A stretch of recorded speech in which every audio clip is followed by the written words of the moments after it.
Chapter 15 of Treasure Island. Treasure Island by Robert Louis Stevenson. Chapter 15. The Man of the Island. From the side of the hill, which was here steep and stony, a spout of gravel was dislodged and fell rattling and bounding through the trees.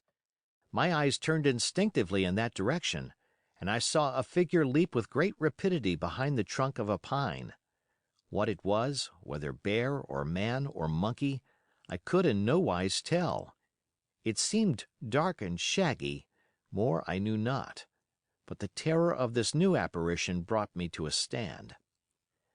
I was now, it seemed, cut off upon both sides, behind me the murderers, before me this lurking nondescript, and immediately I began to prefer the dangers that I knew to those I knew not. Silver himself appeared less terrible in contrast with this creature of the woods, and I turned on my heel, and looking sharply behind me over my shoulder, began to retrace my steps in the direction of the boats. Instantly the figure reappeared, and making a wide circuit, began to head me off. I was tired at any rate, but had I been as fresh as when I rose, I could see it was in vain for me to contend in speed with such an adversary.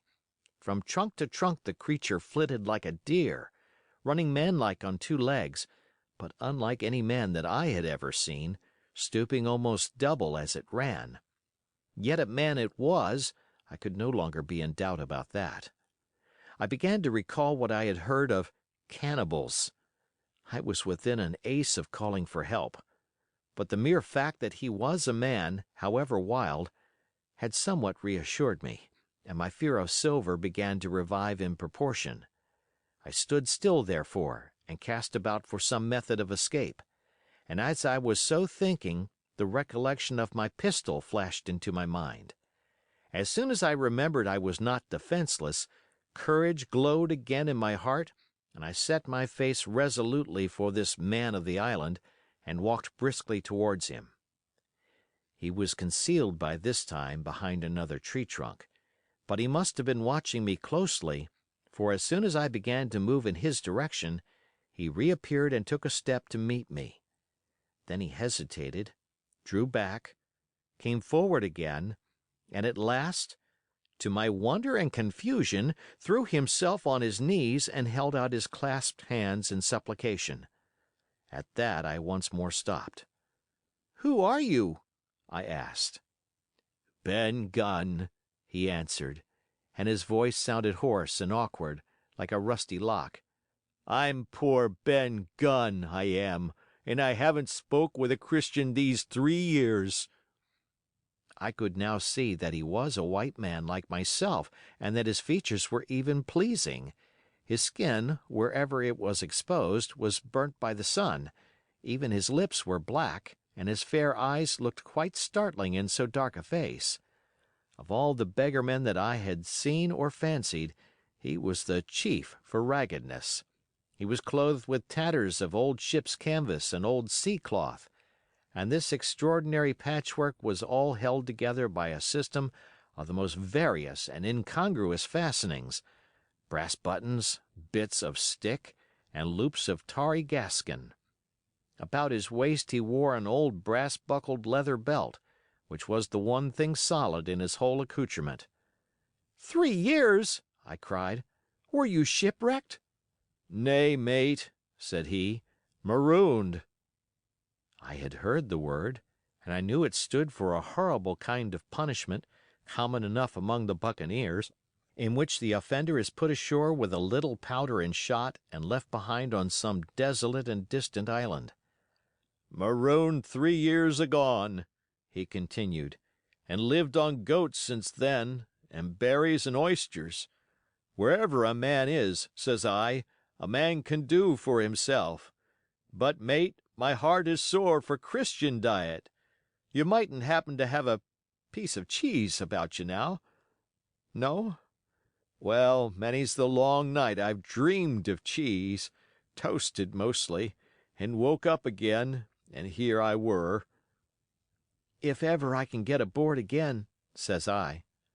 "You shall have cheese by the stone.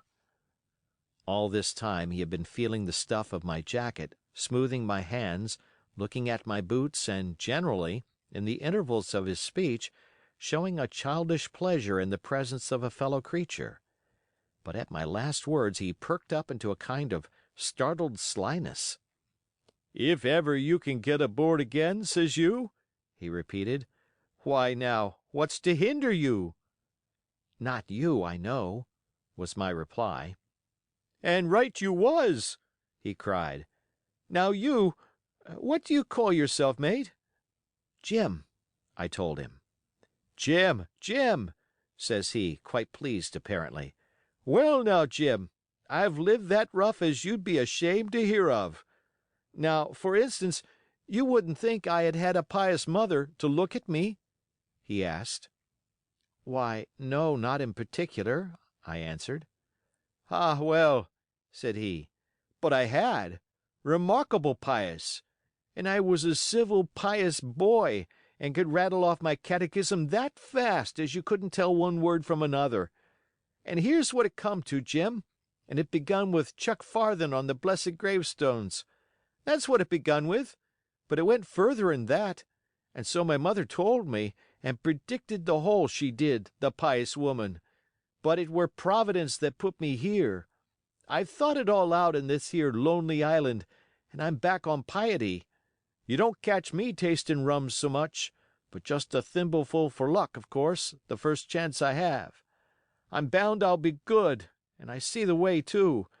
And Jim," looking all round him and lowering his voice to a whisper, "I'm rich." I now felt sure that the poor fellow had gone crazy in his solitude, and I suppose I must have shown the feeling in my face, for he repeated the statement hotly. "Rich! Rich!" I says. "And I'll tell you what. I'll make a man of you, Jim. Ah, Jim, you'll bless your stars, you will. You was the first that found me." And at this there came suddenly a lowering shadow over his face, and he tightened his grasp upon my hand and raised a forefinger threateningly before my eyes. "Now, Jim, you tell me true.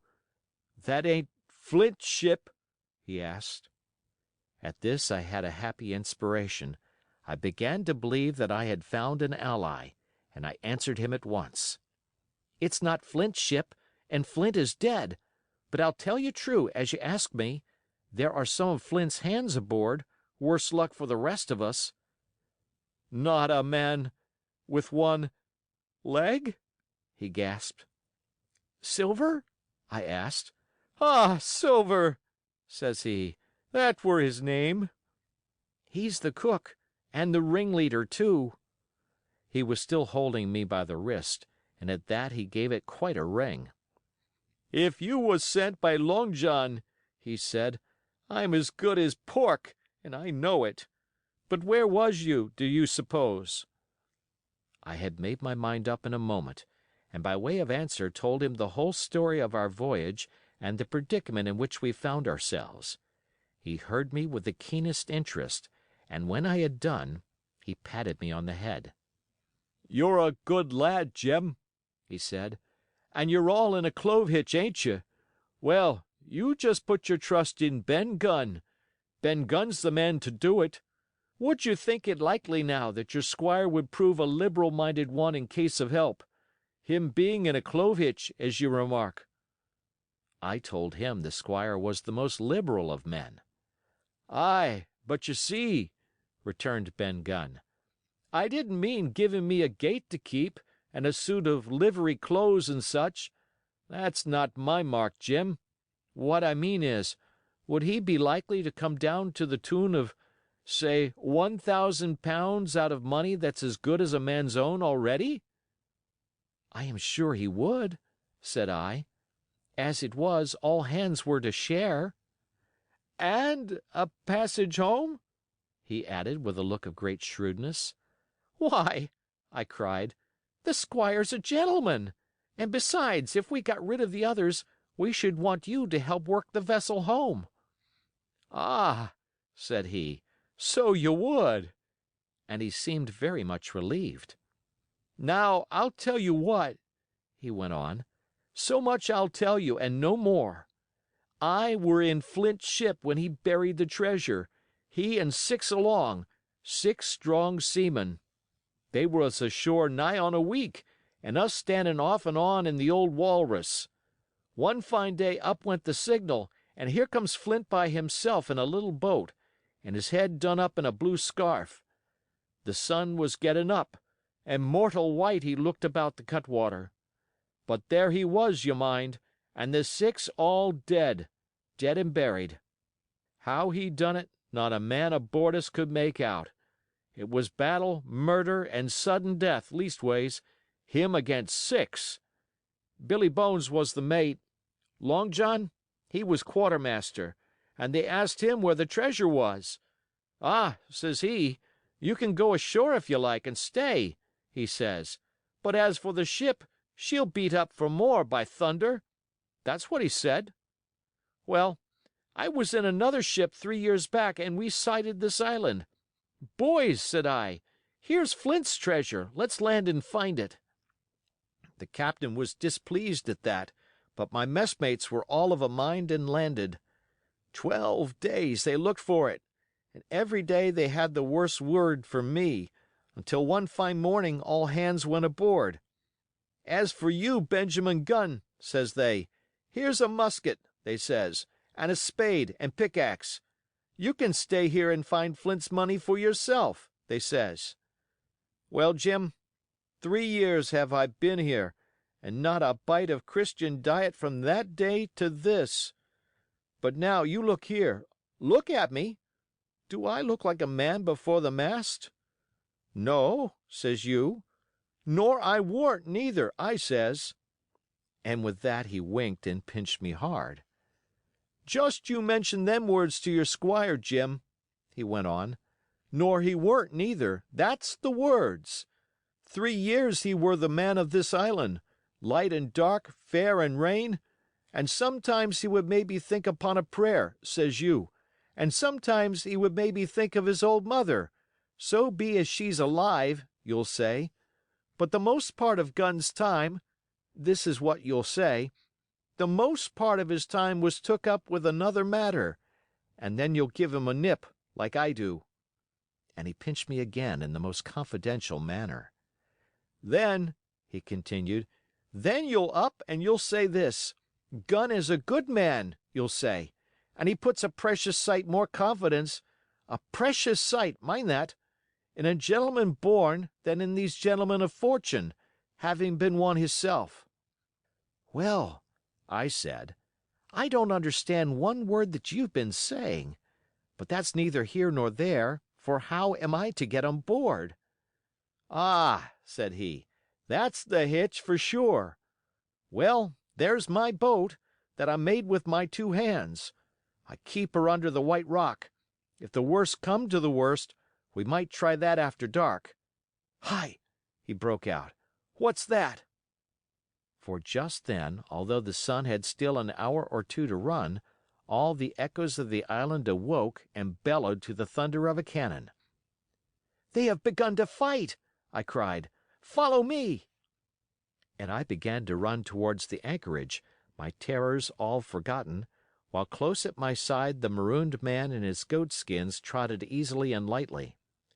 'Left, left,' says he. 'Keep to your left hand, Mate Jim. Under the trees with you. There's where I killed my first goat. They don't come down here now, they're all mastheaded on them mountains for the fear of Benjamin Gunn. Ah, and there's the cemetery.' Cemetery he must have meant. 'You see the mounds? I come here and prayed, nows and thens, when I thought maybe a Sunday would be about due. It weren't quite a chapel, but it seemed more solemn like. And then, says you, Ben Gunn was short-handed. No chapeling, nor so much as a Bible and a flag, you says.' So he kept talking as I ran, neither expecting nor receiving any answer. The cannon shot was followed after a considerable interval by a volley of small arms. Another pause, and then, not a quarter of a mile in front of me, I beheld the Union Jack flutter in the air above a wood. End of chapter.